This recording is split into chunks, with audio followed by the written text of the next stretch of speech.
பாரதிய ஜனதா ஆட்சிக்கு வந்தால் தமிழகத்தில் மதுபான கடைகள் இருக்காது என பாரதிய ஜனதா கட்சி தமிழக பொறுப்பாளர் முரளிதர் ராவ் தெரிவித்துள்ளார்.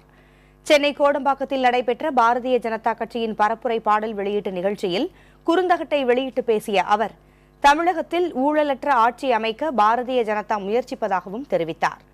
அதே நிகழ்ச்சியில் பேசிய பாரதிய ஜனதா கட்சியின் மாநில தலைவர் தமிழிசை சவுந்தரராஜன், தமிழகத்தில் பாரதிய ஜனதா பலவீனமாக இருக்கிறது என்ற கருத்து கணிப்பை இந்த தேர்தல் தவிடு பொடியாக்கும் என்றும் குறிப்பிட்டார்.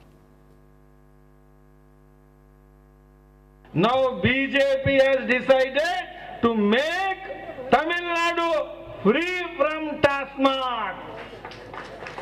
If we come to power, if Modi ji hands are strengthened, if BJP is strengthened, if Dr. Tamilai's hands are strengthened, the result is TASMAC is gone.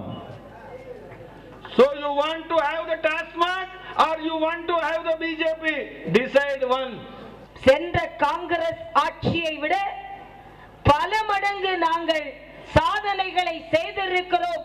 எங்கள் சாதனைகளை நாங்கள் பலம் பொருந்தியதாக இந்த மக்கள் முன்னால் வைப்போம். இந்த மக்கள் எங்களுக்கு ஆதரவை தருவார்கள். அதனால் தான் சொன்னேன், நிச்சயம்